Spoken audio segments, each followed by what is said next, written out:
Hello friends, welcome into our SAP journey once again. आप सभी दोस्तों का एक बार फिर से एसएपी जर्नी में स्वागत है। तो दोस्तों, इस वीडियो से हम कंटिन्यू करने जा रहे हैं हमारे वेब मॉड्यूल को। काफ़ी लंबे समय से कोई भी वीडियो पब्लिश नहीं हो पाई है, तो मैं ट्राई करूँगा ज़्यादा से ज़्यादा वीडियो लेके आऊँ अभी आपके लिए। और कुछ मॉड्यूल भी हम नए मॉड्यूल स्टार्ट करेंगे।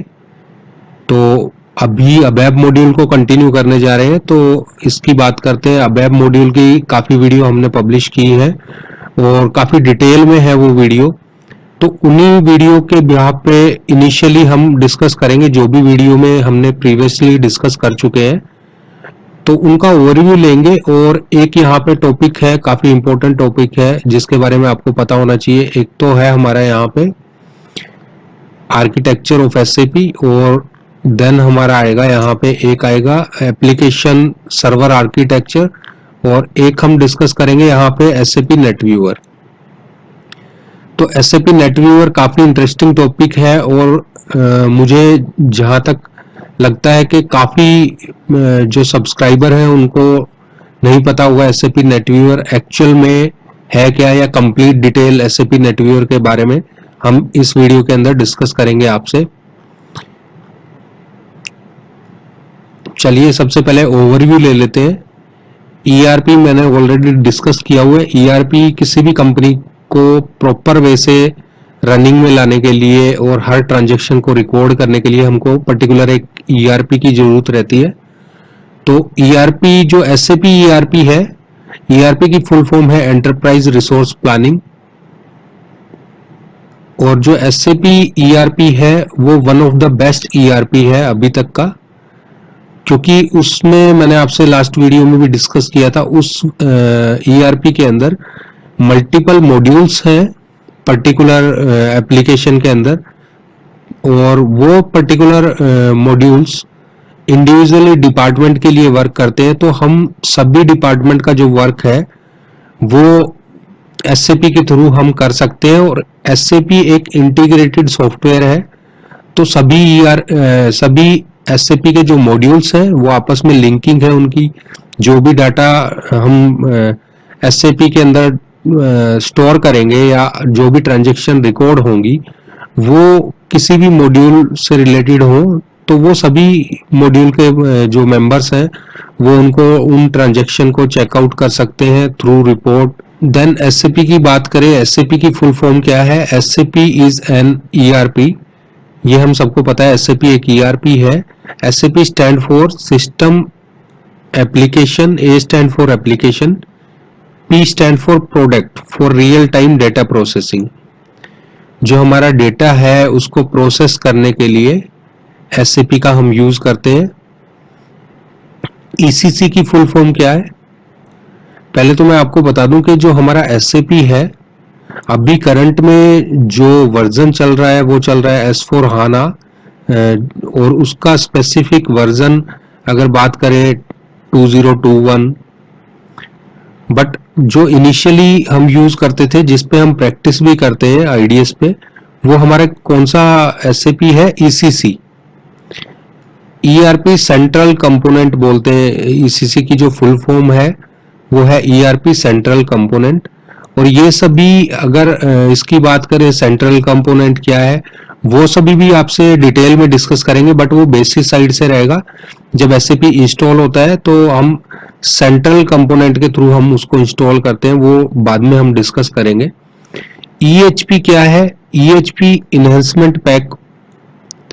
इनहेंसमेंट पैक क्या है? जैसे एसएपी के सभी जो भी वर्जन आते हैं, तो एक स्पेसिफिक टाइम पे एसएपी को ये रियलाइज हुआ कि वर्जन रिलीज ना करके हम ईएचपी इनहेंसमेंट पैक को हम रिलीज करेंगे।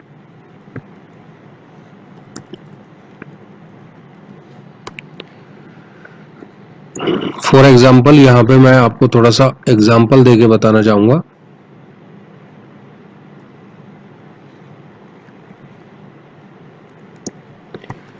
सपोज इनिशियल पे स्टैंडर्ड एसएपी आया, और मैं एग्जांपल लेके चल रहा हूँ 4.7।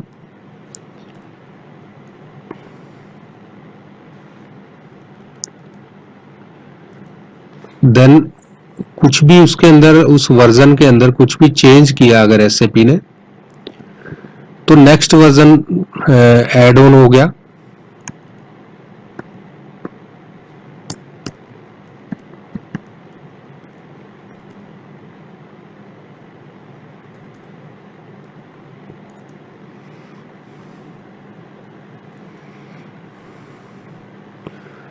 तो इस टाइप से एक टाइम बाद एसएपी को लगा कि वर्जन ना रिलीज करके, या हम ये भी बोल सकते हैं कि जहां पे मेजर चेंज नहीं होते, फॉर एग्जांपल कुछ छोटा सा यहाँ पे फंक्शनैलिटी ऐड की इस वर्जन के अंदर, तो वो मेजर चेंज नहीं है, या फिर एसएपी को लगा कि एसएपी बार बार वर्जन ना रिलीज करके इनहेंसमेंट पैक रिलीज करे। इनहेंसमेंट पैक क्या होता है, जो भी चेंजेस है, जो चेंजेस, न्यू चेंजेस बोल सकते हैं इसको, न्यू चेंजेस जो भी है उसके लिए एक इनहेंसमेंट पैक बना दिया EHP करके, इनहेंसमेंट पैक 1। तो जो भी चेंजेस हैं वो स्पेसिफिक इस पर्टिकुलर पैक के अंदर अवेलेबल है। फॉर एग्जांपल हमारा जो वर्जन इंस्टॉल है वो है 6.0, एसएपी ने कुछ नया चेंज किया, मींस जो नई फंक्शनैलिटी या जो बिजनेस की जो नई रिक्वायरमेंट है वो सारी डेवलप करके कहां पे डाल दी, एक पैकेज के अंदर फिट कर दी है, यहाँ पे एक पैकेज के अंदर इंस्टॉल कर दी है। अब जैसे ही हम उस पैकेज को इंस्टॉल करेंगे एसएपी के अंदर, पर्टिकुलर इस एसएपी के वर्जन पे, तो जो करंट एसएपी का जो लेटेस्ट फंक्शनैलिटी है वो हमारे सिस्टम में आ जाएगी। तो एसएपी ने क्या किया, ऐसे ही कुछ थोड़ा और नया कुछ चेंज आया, तो यहाँ पे एसएपी ने क्या किया, EHP2, और ये सारी जो डिटेल है एसएपी के कितने वर्जन है, EHP कहां तक गया, और EHP का लास्ट वर्जन कौन सा था ECC के अंदर, और कब हम हाना पे स्विच हुए, हाना के कौन कौन से वर्जन है, उसकी एक डिटेल वीडियो सेपरेट लेके आएंगे आपके लिए। तो अभी इस पे ज्यादा इतना फोकस करने की जरूरत नहीं है, हम चाह रहे हैं कि जल्दी से जल्दी ABAP मॉड्यूल को और ज्यादा से ज्यादा कंटिन्यू करें। उसके बाद बात करें एसएपी हिस्ट्री, ज्यादा डिटेल में नहीं जाएंगे, ऑलरेडी डिस्कस कर चुके हैं। एसएपी जो है वो 1972 में एसएपी कंपनी ने बनाया था। कहां पे बनाया था, वॉल्ड्रॉफ सिटी इन जर्मनी। तभी इसको हम बोलते हैं कि एसएपी जो सॉफ्टवेयर है वो जर्मनी का सॉफ्टवेयर है, जर्मन बेस्ड प्रोडक्ट है, और जो IBM के एम्प्लॉय थे, एक्स एम्प्लॉय, उन्होंने इसको डेवलप किया था। ज्यादा डिटेल में नहीं जाएंगे, ज्यादा डिटेल चाहिए आपको इन टॉपिक के ऊपर तो प्रीवियस वीडियो में जाके आप चेक कर सकते हैं। अभी सिर्फ एक ओवरव्यू ले रहे हैं ताकि जो भी प्रीवियसली हमने डिस्कस किया है वो आप सभी को थोड़ा सा ताजा हो जाए माइंड के अंदर। Feature of SAP, this software develop like all type of department, जो मैं ऑलरेडी डिस्कस कर चुका हूं कि सभी डिपार्टमेंट इस सॉफ्टवेयर को यूज कर सकते हैं।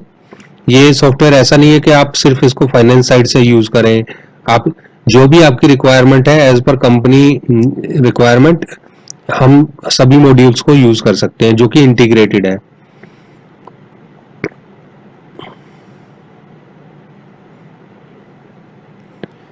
एसएपी सॉफ्टवेयर है वो मल्टीपल लैंग्वेज में हमारे पास अवेलेबल है, और मोर देन 40 लैंग्वेज में हम यूज कर सकते हैं एसएपी सॉफ्टवेयर को। यहाँ पे मैं इसको एक बार लॉग आउट करता हूं, या मैं दोबारा से इसको लॉग इन कर लेता हूं ताकि आप लैंग्वेज जो मैं अभी आपसे डिस्कस कर रहा हूं, जब हम इस पे लॉग इन करते हैं तो यहाँ पे देखिए ये लैंग्वेज का ऑप्शन है। यहाँ पे ये जो लैंग्वेज है आप यहाँ पे लैंग्वेज सेट कर सकते हैं, जो भी मर्जी आप लैंग्वेज चाहें।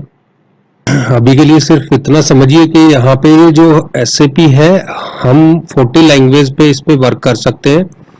तो इसका बेनिफिट क्या है, जैसे फीचर ऑफ एसएपी जो हम डिस्कस कर रहे हैं, इसका बेनिफिट ये है कि किसी भी कंट्री के अंदर जब इस एसएपी को इंस्टॉल करेंगे तो वहाँ की जो कंट्री की लैंग्वेज है उसके अकॉर्डिंग वहाँ के यूजर उस पर वर्क कर सकते हैं, और जितना भी कंटेंट है इसके अंदर वो सभी ऑटोमेटिकली कन्वर्ट हो जाएगा उस पर्टिकुलर लैंग्वेज में। जैसे ही लॉगिन के टाइम हम इनिशियल पे यहाँ पे लैंग्वेज चेंज करेंगे,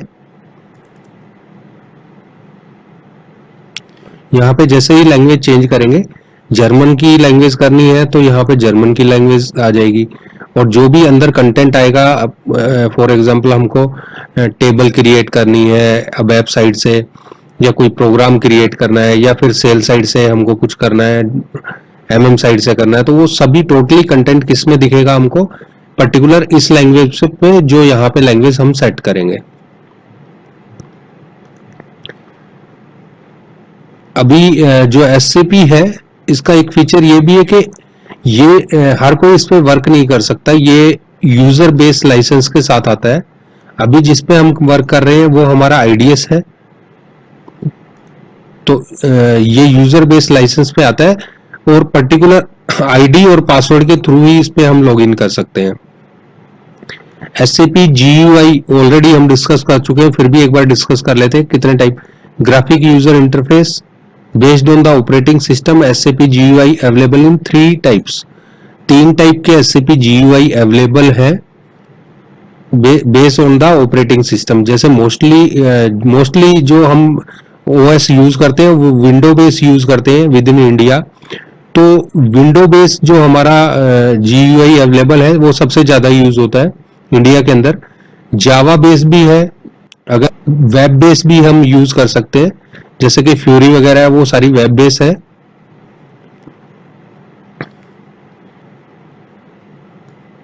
वेब ब्राउजर यहाँ पे एग्जांपल लिया हुआ है हमने कि जो SAP GUI है, if we want to use any web service or any web application, then we can use the web browser and login and password। Means web browser application को भी हम यूज कर सकते हैं अगर हमको फ्यूरी जैसी एप्लीकेशन पे वर्क करना है। और जो हाना से रिलेटेड जो भी लेटेस्ट टॉपिक है वो हम आपसे फर्दर डिस्कस करेंगे। अच्छा, अभी बात कर लेते हैं SAP R3 आर्किटेक्चर की। सबसे इम्पोर्टेंट टॉपिक है इनिशियल पे, अगर हम डिस्कस करें तो ये ऑलरेडी डिस्कस भी कर चुके हैं। तो R3, यहाँ पे R3 का मीनिंग क्या है? R stand for real time. Means जब भी हम SAP पे वर्क करेंगे तो प्रोडक्शन क्लाइंट के ऊपर वर्क करेंगे और वो रियल टाइम रहता है। जो भी यूजर एंट्री डालेगा वो रियल टाइम रहेगी। और 3 मीन्स क्या है? It is a 3 tier architecture. 3 tyre का मीनिंग क्या है? तो सबसे पहले हम फर्स्ट टायर को समझेंगे, फिर आपको इजीली समझ में आएगा कि 3 टायर क्या है। रियल टाइम हम सबको पता चल गया कि R stand for real time. It means if any entry which is posted very recently, that will be displayed to all the user, or every user can check the real time data processing। Means किसी भी एक user ने SAP में entry की है, चाहे वो SD module से हो चाहे वो MM मॉड्यूल से हो, तो जैसे ही वो डॉक्यूमेंट सेव होगा तो उसके बाद कोई भी यूजर उस एंट्री को चेक कर सकता है। सेकेंडली, अगर एक स्पेसिफिक ऑब्जेक्ट लॉक है, मींस एक यूजर स्पेसिफिक ऑब्जेक्ट पे काम कर रहा है, तो सेकंड यूजर उस पे काम नहीं कर पाएगा। ये फंक्शनैलिटी कहां से आती है? ये हमारे इंटीग्रेशन का प्रोसेस है, ताकि डबल एंट्री सिस्टम जो है वो ना हो पाए। मींस डबल एंट्री सिस्टम के अंदर ना हो जाए, तो उस पर्पज से सिस्टम उस पर्टिकुलर ऑब्जेक्ट को लॉक कर देता है, और उससे रिलेटेड जितने भी एंट्री या टास्क यूजर परफॉर्म कर रहा है ऑन द सेकंड सिस्टम, तो वहां पे लॉक कर देगा सिस्टम। और ऑलरेडी टास्क बार पे हमको शो करेगा कि this particular object is lock. Particular object का नेम देगा सिस्टम हमको। तो 1 टायर आर्किटेक्चर के बारे में समझते हैं। If presentation server, application server और database server all are installed in one single system, that is 1 tier architecture। अभी यहाँ पे एग्जाम्पल की मदद से समझते हैं। फॉर एग्जाम्पल, ये जैसे मेरा एक लैपटॉप है अभी जिस पे मैं काम कर रहा हूँ, और यहाँ पे मैंने ये IDS इंस्टॉल किया हुआ है यहाँ पे। अब ये जो आपको स्क्रीन दिख रही है, ये कौन सी लेयर है? मेरी प्रेजेंटेशन लेयर है। यहाँ से मैं लॉगिन करता हूँ और कोई भी एंट्री मैं सेव करूंगा, तो वो एंटर करने के बाद मेरे को एप्लीकेशन लेयर को मैं यूज करूंगा, और जब मैं उस एप्लीकेशन लेयर पे कोई भी एंट्री करूंगा और उसको सेव करूंगा तो वो कहाँ पे स्टोर हो जाएगी, डाटाबेस में स्टोर हो जाएगी। तो डाटाबेस और एप्लीकेशन लेयर और ये मेरा जो प्रेजेंटेशन लेयर है, ये तीनों इस सिस्टम पे सिंगल सिस्टम में इंस्टॉल है। तो ये मेरा वन टायर आर्किटेक्चर हो गया। मींस प्रेजेंटेशन, एप्लीकेशन और डाटाबेस लेयर तीनों यहाँ पे ही अवेलेबल है। डाटाबेस भी मेरा इसमें है, एप्लीकेशन जो एसएपी की एप्लीकेशन इंस्टॉल की है वो भी इसमें है, और विंडो के ऊपर हमने जीयूआई डाला हुआ है, वहां वो जो प्रेजेंटेशन सर्वर है वो भी मेरा यही है। अब बात करते हैं टू टायर आर्किटेक्चर की। टू टायर आर्किटेक्चर में क्या होता है कि डाटाबेस और एप्लीकेशन सर्वर एक सिंगल सिस्टम पे रहते हैं, और जो प्रेजेंटेशन लेयर है वो नेटवर्क के थ्रू, यहाँ पे देखिए लैन और वैन, लोकल एरिया नेटवर्क के थ्रू कनेक्ट होती है इस सर्वर से। और जो यूजर काम करता है वो सिस्टम सेपरेट रहते हैं। यूजर के पास सिर्फ इंस्टॉल करते हैं हम GUI, graphic user interface install करते हैं, और जो हमारे सर्वर की एक्सेस के लिए जो भी सेटिंग यहाँ पे हमको करनी होती है जीयूआई के अंदर, वो यहाँ पे हम सर्वर की सेटिंग करते हैं, और यूजर अपने सिस्टम से कहाँ पे वर्क करता है, इस पर्टिकुलर सिस्टम पे वर्क करता है। और जैसे ही डाटा सेव होता है वो यूजर के सिस्टम में सेव ना होके कहाँ पे होता है, डाटाबेस और एप्लीकेशन सर्वर में जाता है यहाँ पे। और ये कनेक्शन कैसे होता है, लैन के थ्रू, वैन के थ्रू या वाईफाई के थ्रू। अभी थ्री टायर आर्किटेक्चर के बारे में जानते हैं। थ्री टायर के अंदर हमारे तीनों सिस्टम अलग रहेंगे, एप्लीकेशन सर्वर और प्रेजेंटेशन सर्वर और डाटाबेस सर्वर, तीनों सर्वर अलग रहेंगे। यूजर काम कर रहे हैं यहाँ पे प्रेजेंटेशन सर्वर पे। प्रेजेंटेशन सर्वर पे जीयूआई इंस्टॉल करने के बाद वो एक्सेस करता है एप्लीकेशन सर्वर को, एसएपी को। इसमें हमारा एसएपी इंस्टॉल है, और एसएपी में जब कोई भी एंट्री या डाटा फैच होके आता है या जाता है, स्टोर होता है, वो कहाँ पे हो रहा है, डाटाबेस सर्वर पे। तो यहाँ पे अलग अलग तीन सर्वर है हमारे पास।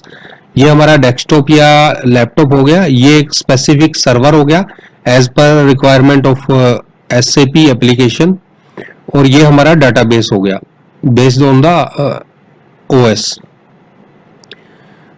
तो फर्स्ट लेयर पे हमारा आ गया थ्री टायर के अंदर प्रेजेंटेशन लेयर सर्वर, या लैपटॉप बोल सकते हैं, user use by only and user.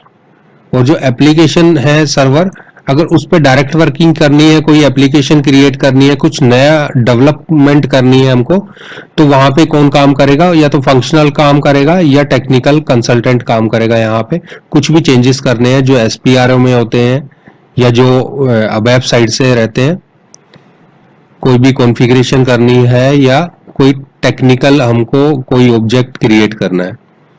Then आती है third layer, database layer, use by only the technical consultant only. Basis means basis team से जो भी कंसल्टेंट रहेंगे वो डेटाबेस लेयर पे वर्क करते हैं। कुछ भी लाइक ओएस का हमको ओएस में कुछ अपग्रेड करना है तो ओएस में अपग्रेड करेंगे। ऐसे ही डेटाबेस से रिलेटेड कुछ भी अपग्रेडेशन, हार्डवेयर से कुछ भी अपग्रेडेशन, तो वो बेसिस साइड से रहती है टोटली। अभी हमारे माइंड में एक क्वेश्चन आ रहा होगा कि जब हम SAP GUI यहाँ से हम लॉगिन करते हैं और इस सिस्टम से हम वर्क कर रहे हैं, तो वो एंट्री ऑटोमेटिकली यहाँ पे सेव कैसे हो रही है, बैकग्राउंड में कैसे फंक्शनैलिटी वर्क करती है कि जब हम एक एंट्री को सेव करते हैं या सेल ऑर्डर क्रिएट करते हैं, जैसे ही हम सेव बटन प्रेस करते हैं तो बैकएंड पे कैसे वो सेव हो रहा है, वो काफी इंटरेस्टिंग टॉपिक है। बट उसके लिए हमको काफी चीजें प्रिपेयर करनी पड़ेंगी, उसके बाद ही आपको समझ में आ पाएगा कि जैसे इस सिस्टम को हम सेव करते हैं तो वो डाटा डेटाबेस के अंदर कैसे स्टोर होता है। और इसके अंदर हम ये भी डिस्कस करेंगे आपसे कि जो हाना साइड से है, हाना साइड से क्या फंक्शनैलिटी है, हाना जो डेटाबेस है वो इतना फास्ट क्यों है अगर कंपेयर करें अदर डेटाबेस के रिगार्डिंग, बट वो सारा बेसिस साइड से रहेगा। तो अभी हम यहाँ पढ़ चुके हैं, मैंने आपको बताया कि ये क्वेश्चन जो अभी माइंड में जो आता है इनिशियल पे कि हम जो एंट्री करते हैं वो डाटाबेस तक कैसे पहुंचती है, कैसे एप्लीकेशन सर्वर पे क्या परफॉर्मेंस होती है, कैसे बैकग्राउंड में क्या जॉब चलती है, क्या वर्किंग होती है, जो डाटा हमारा यहाँ पे जाके स्टोर होता है। तो उसको समझने से पहले हमको एप्लीकेशन सर्वर को समझना पड़ेगा कि एप्लीकेशन सर्वर वर्क कैसे करता है। मीन्स कि जब यहाँ से यूजर कोई कमांड देता है, GUI से लॉगिन करते हैं, यहाँ से लॉगिन किया मैंने, अभी लॉगिन करने के बाद जब मैं यहाँ से कोई कमांड टाइप करता हूँ, एग्जांपल लेते हैं, यहाँ पे मैं लॉगिन कर लेता हूँ, ये लॉगिन हो गया मेरा। अब मैं कुछ भी कमांड टाइप करूंगा तो सिस्टम कैसे एप्लीकेशन सर्वर पे कैसे जाता है, कौन हमारी रिक्वेस्ट को एप्लीकेशन सर्वर पे लेके जा रहा है यहाँ से, और सिस्टम को कैसे पता चलता है कि उसको क्या करना है। तो वो सारी चीजें बाद में डिस्कस करेंगे। उसके लिए सबसे पहले हमको एप्लीकेशन सर्वर समझने की जरूरत है। तो एप्लीकेशन सर्वर को समझना है तो उससे पहले आपको समझना पड़ेगा SAP नेटव्यूअर क्या है। अगर आपको ज्यादा डीप की नॉलेज चाहिए तो आपको SAP नेटव्यूअर समझना पड़ेगा कि SAP नेटव्यूअर क्या है। तो SAP नेटव्यूअर की बात कर लेते हैं। यहाँ पे SAP नेटव्यूअर क्या है? SAP NetWeaver is a technology platform.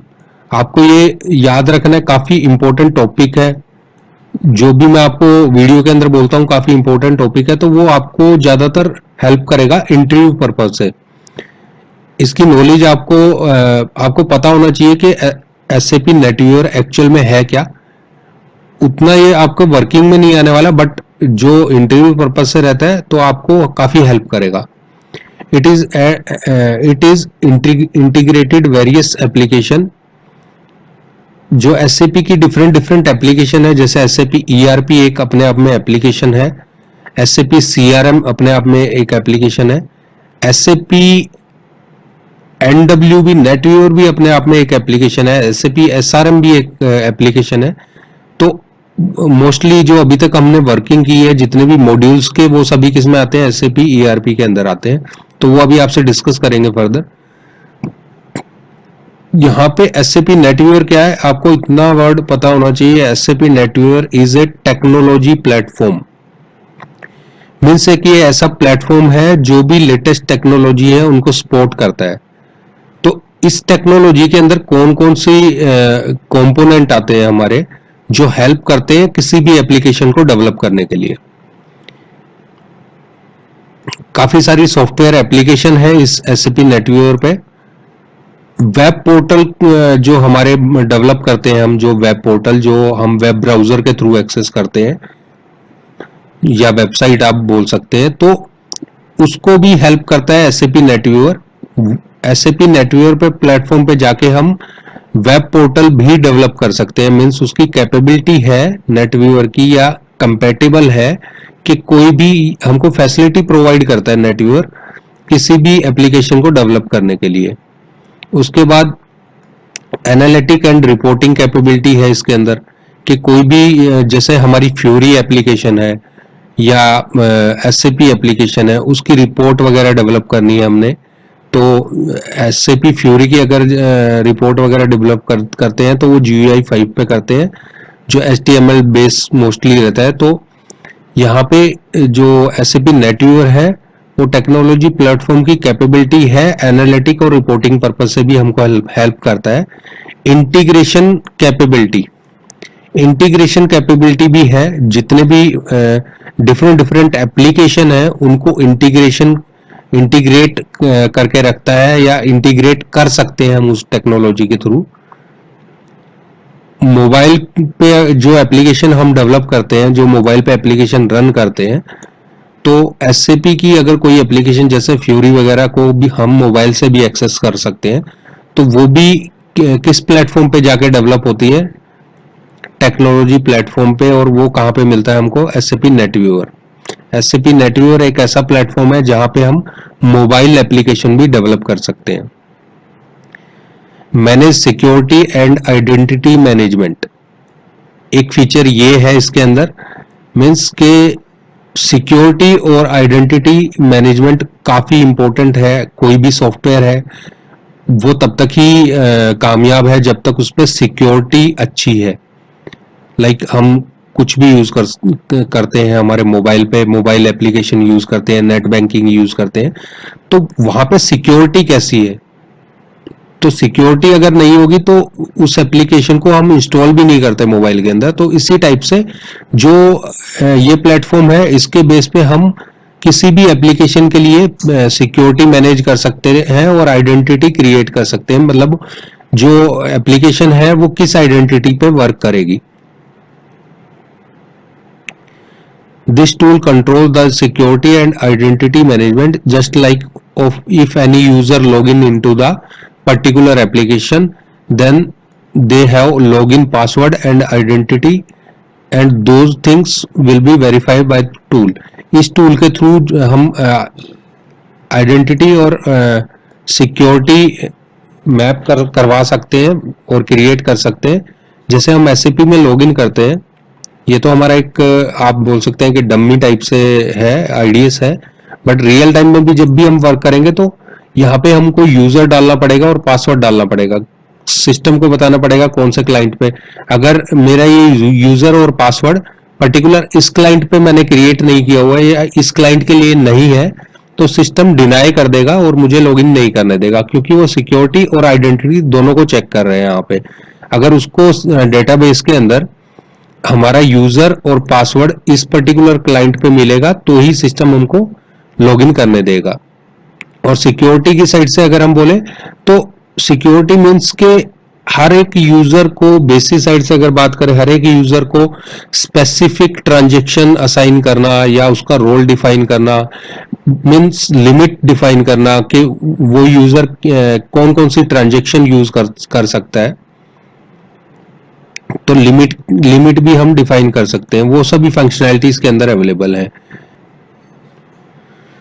Communication based on industry standard means जो डिफरेंट इंडस्ट्री है और वहां पे जब एसएपी हम इंस्टॉल करेंगे तो जो भी वो सॉफ्टवेयर यूज कर रहे हैं, like non SAP system use कर रहे हैं, तो एसएपी और नॉन एसएपी सिस्टम के बीच में अगर हमको कोई डाटा ट्रांसफर करना है, वो सभी जो कम्युनिकेशन जो क्रिएट करना है हमको डाटा ट्रांसफर के लिए और सभी के लिए, वो भी फंक्शनैलिटी हमको मिलती है एसएपी नेटवीवर में।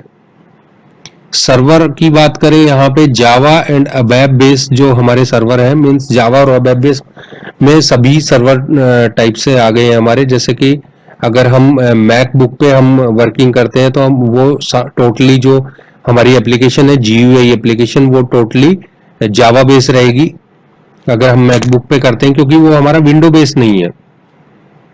तो यहाँ जावा और अबैप दो टाइप के हमारे पास यहाँ पे एप्लीकेशन सर्वर है जो कि वर्क करेंगे डिफरेंट एप्लीकेशन के ऊपर। जैसे कि हमारा ओएस अगर हम बात करें विंडो या लाइनेक्स की, तो वो डिफरेंट है, उसके बेस पे हमको यहाँ पे टेक्नोलॉजी प्लेटफॉर्म सर्विस देता है कि हम हमारे सर्वर की कोई कुछ भी एप्लीकेशन डेवलप कर सकते हैं, जावा बेस भी और अबैप बेस भी।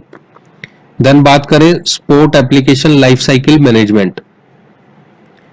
Sport application life cycle management, यहाँ पे एक बार इसको रीड कर लेते हैं। It include various applications, develop tool, server, manage security, identity management, manage and application life cycle like installation, upgrade, patch, note, monitoring. Means किसी भी कोई भी एप्लीकेशन को हम, मीन्स यूजर की कोई रिक्वायरमेंट है या क्लाइंट की कोई रिक्वायरमेंट है, उसकी रिक्वायरमेंट को हम अच्छे से समझने के बाद हम इस पर्टिकुलर प्लेटफॉर्म पे जाके वो एप्लीकेशन डेवलप कर सकते हैं, उस एप्लीकेशन को अपग्रेड कर सकते हैं, पैच इंस्टॉल कर सकते हैं, नोट एप्लीकेबल कर सकते हैं और उसको डे टू डे मॉनिटरिंग भी कर सकते हैं इस पर्टिकुलर सर्विस से। A technology platform could be a collection of the technology capability to address a specific business need। किसी भी बिजनेस की कोई नीड है जो कि ये रिक्वायरमेंट है, उसको फुलफिल करने के लिए हम टेक्नोलॉजी प्लेटफॉर्म का यूज करते हैं। बिकॉज टेक्नोलॉजी प्लेटफॉर्म जो है वहां पे हमारे पास काफी डिफरेंट टाइप की टेक्नोलॉजी है या एप्लीकेशंस है जो कलेक्शन है डिफरेंट एप्लीकेशन का, और उससे हम एड्रेस करते हैं जो भी यूजर की प्रॉब्लम है या जो भी यूजर की न्यू रिक्वायरमेंट है। एसएपी बिजनेस सूट क्या है? It is a collection of SAP software application and industry specific solutions. जितने भी SAP के डिफरेंट डिफरेंट टाइप के इंडस्ट्री स्पेसिफिक सॉल्यूशंस हैं और जो SAP के डिफरेंट डिफरेंट एप्लीकेशंस हैं, उन सबको अगर एक बंच बना दिया जाए, एक बॉक्स बना दिया जाए और उसमें डाल दिया जाए, उसको हम SAP बिजनेस सूट बोलते हैं। अभी एग्जांपल की मदद से भी हम समझेंगे। Here we will take the example of Microsoft Office। जैसे हमारा Microsoft Office है, अगर ऑफिस को हम एक बिजनेस सूट बोले तो उसमें डिफरेंट डिफरेंट टाइप की एप्लीकेशन है, जैसे एक्सेल है, वर्ड है, पावर पॉइंट है। एक्सेल को हम कैलकुलेशन के लिए यूज करते हैं, वर्ड को हम डॉक्यूमेंटेशन के लिए यूज करते हैं, पावर पॉइंट को हम प्रेजेंटेशन के लिए यूज करते हैं। इसी टाइप से SAP जो बिजनेस सूट है उसके अंदर डिफरेंट डिफरेंट टाइप के SAP की अलग अलग एप्लीकेशन है, उनका सबका कॉम्बो है एक SAP बिजनेस सूट। तो किसी भी इंडस्ट्री को कोई भी सॉफ्टवेयर चाहिए तो वो SAP बिजनेस सूट में यहाँ पे SAP हमको प्रोवाइड करवाता है। अभी यहाँ पे देखिए, ये एक मैंने इमेज यहाँ पे ड्रॉ की है, एक डायग्राम ड्रॉ किया है, उससे आपको इजीली समझ में आएगा। SAP नेटव्यूअर, SAP नेटव्यूअर एक प्लेटफॉर्म है जिसके ऊपर SAP की डिफरेंट डिफरेंट टाइप की एप्लीकेशन हम डेवलप कर सकते हैं।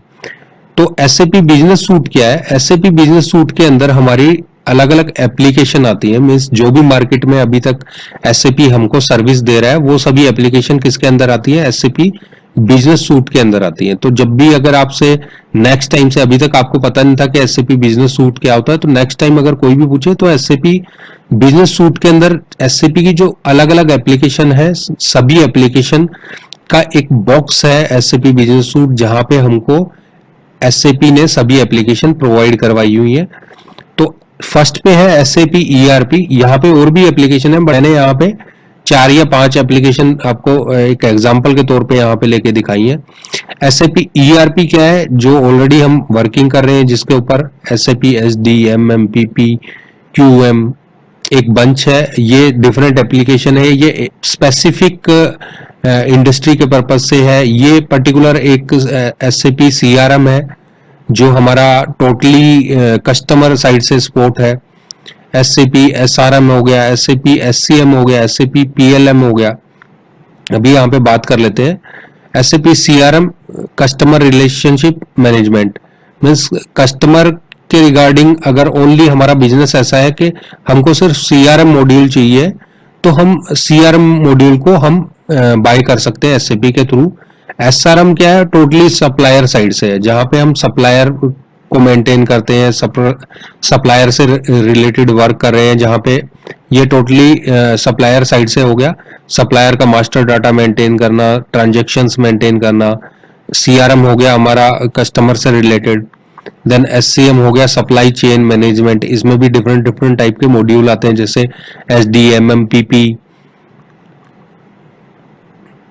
उसके बाद PLM हो गया, प्रोडक्ट लाइफ साइकिल मैनेजमेंट, जो हम ऑलरेडी ऊपर डिस्कस कर चुके हैं। अब यहाँ पे बात करें what is the difference between the ERP and PLM। PLM की फुल फॉर्म क्या है? यहाँ पे प्रोडक्ट लाइफ साइकिल मैनेजमेंट। तो यहाँ पे ERP जो है वो प्री डिफाइन है, किसी भी industry means industry specific solution है, वो प्री डिफाइन। हमने SAP को कॉल करना है कि हमारी जो इंडस्ट्री का टाइप बताना है, वहां से हम SAP ERP परचेज कर सकते हैं, क्योंकि वो इंडस्ट्री स्पेसिफिक है। बट जो SAP PLM है वो क्या है? Product life cycle management. इसमें क्या होता है? इसमें जनरली SAP की जो टीम है वो user client specific requirement develop करेगी, पर्टिकुलर वैसी एप्लीकेशन डेवलप करके देगी क्लाइंट को, और उस पे फिर जैसे हमने बात की थी यहाँ पे ये इंस्टॉलेशन होगा, डेवलप करेगा, इंस्टॉलेशन होगा, अपग्रेडेशन होगा, पैच, नोट, मॉनिटरिंग। इस टाइप से पूरा जो लाइफ साइकिल रहेगा उस प्रोडक्ट के लिए, वो हमारा आ जाएगा PLM के अंदर। जो SAP नेटव्यूअर प्लेटफॉर्म है, तो हम बात करें सबसे जो बड़ा सर्कल है, एग्जांपल के लिए इसको SAP नेटव्यूअर प्लेटफॉर्म मानते हैं। तो यहाँ पे SAP ने क्या है? डिफरेंट डिफरेंट टाइप की एप्लीकेशन है यहाँ पे डेवलप की हुई है। SAP ERP, SAP SRM, CRM, BI, mobile portal, SAP XI exchange, SAP CRM। तो ये सभी जो एप्लीकेशन है ये अलग अलग डिफरेंट टाइप के OS को सपोर्ट करती हैं। बट यहाँ पे जो प्लेटफॉर्म है ये एक ऐसा प्लेटफॉर्म है जो हर एप्लीकेशन को सपोर्ट करता है, और ये सभी एप्लीकेशन है टोटली इंटीग्रेटेड है एक दूसरे से, मीन्स जुड़ी हुई है। और ये जो प्लेटफॉर्म है legacy system non SAP, means non SAP की जो एप्लीकेशन है उसको भी सपोर्ट करता है। यहाँ पे एक डायग्राम दिखाता हूं आपको मैं, ये देखिए। इसको अगर हम मान लें कि एक एसएपी का टेक्नोलॉजी प्लेटफॉर्म है, एसएपी नेटव्यूअर का, जैसे कि ये पोर्ट आते थे हमारे पुराने जो डेस्कटॉप होते थे वहां पे, तो यहाँ पे ये प्लेटफॉर्म है और इस पे जो भी एप्लीकेशन हम डेवलप करते हैं एसएपी ईआरपी, एसएपी पीएलएम, तो वो उनको इंटीग्रेट कर सकते हैं, क्योंकि इसमें ये फंक्शनैलिटी है कि हम उनको इंटीग्रेट कर पाए। इवन मतलब वो नॉन एसएपी एप्लीकेशन हो, यहाँ पे जो मैंने आपको बताया वो नॉन एसएपी एप्लीकेशन हो, तो नॉन एसएपी और एसएपी को भी हम इंटीग्रेट कर सकते हैं एसएपी टेक्नोलॉजी प्लेटफॉर्म के थ्रू। और टेक्नोलॉजी प्लेटफॉर्म क्या है? एसएपी नेटव्यूअर है। आगे फर्दर वीडियो में ऐसे ही आपके लिए अच्छे अच्छे वीडियो में लेके आता रहूंगा, और कोशिश करूंगा कि ज्यादा से ज्यादा वीडियो लेके आऊं। एसडी साइड से भी वीडियो अभी पेंडिंग है, एमएम से भी पेंडिंग है, तो ट्राई करूंगा ज्यादा से ज्यादा वीडियो लेके आऊं। और ये वीडियो आपको कैसा लगा कमेंट में जरूर बताएं। अगर आपका कोई सुझाव हो तो आप हमको कमेंट कर सकते हैं, और अगर आपने अभी तक हमारे चैनल को सब्सक्राइब नहीं किया है तो सब्सक्राइब कर लें, और बेल आइकन का जो बटन है उसको प्रेस कर लें, ताकि जो भी नई वीडियो आएगी उसका नोटिफिकेशन आप तक पहुंच जाएगा। और अगर आपको स्टडी मटेरियल चाहिए तो आप यहाँ पे एसएपी जर्नी, ये जो यहाँ पे मेल आईडी आपको दिख रही है SAP Journey 1984@gmail.com, आप इस पे हमको मेल डाल के स्टडी मटेरियल मंगवा सकते हैं जो भी हमारे करंट में मॉड्यूल रनिंग में है। तो ये वीडियो देखने के लिए दोस्तों शुक्रिया। आपसे नेक्स्ट वीडियो में मुलाकात करते हैं। Thank you.